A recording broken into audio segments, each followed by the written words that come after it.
না তার আমি এখন যেটা শুনছি যে সেবি সবাইকে বোধহয় রিসার্চের যে কলগুলো হয় দেওয়া অ্যালাউ করে না। না, এ ব্যাপারটা যদি আপনি একটু বলেন।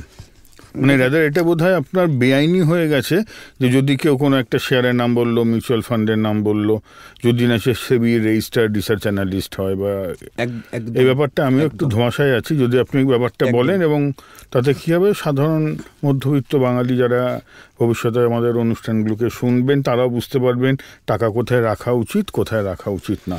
এবার মুশকিল হচ্ছে সূর্যদা, যখন আমরা দেখি যে কোনো টেলিগ্রাম চ্যানেলে বাই এটা বললো, ওটা কিনুন, ওটা বেচুন, আমরা কিন্তু একবারও তার ক্রেডেনশিয়ালসটাকে ভেরিফাই করি না।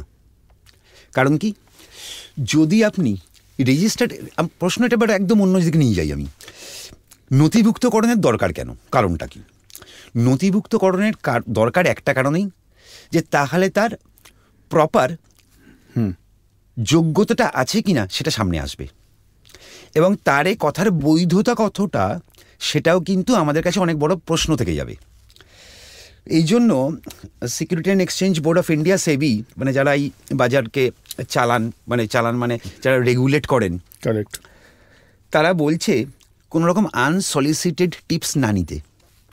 এবং আমাদের এই মুহূর্তে ভারতবর্ষে যত এমআই আছে, মানে মার্কেট ইন্টারমিডিয়ারিজ, তার মধ্যে এনএসই, বিএসই, সিডিএসএল, এমসিএক্স, যারা যারা এই প্রোগ্রামসগুলো করেন প্রত্যেকেই করেন, এবং তাদের প্রত্যেক কজনের পাতাতে এই কথাটা ম্যান্ডেটারি লেখা আছে।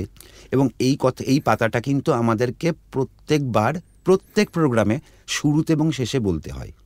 তার একটাই কারণ, যদি আজকে বিনিয়োগকারী সচেতন না হয়, তাহলে ত্রিপুরার যে ঘটনা দেখেছি, যা পেপারে এসছে, যা আমরা এর আগেও কিছু ঘটনা দেখেছি, যে বিভিন্ন জায়গায় আমরা দেখেছি যে 28 বছরের একটি ছেলে ব্যাংকের চাকরি ছেড়ে দিয়ে, মহারাষ্ট্র নাসিকের ছেলে, 16 লাখ টাকা হারিয়েছে।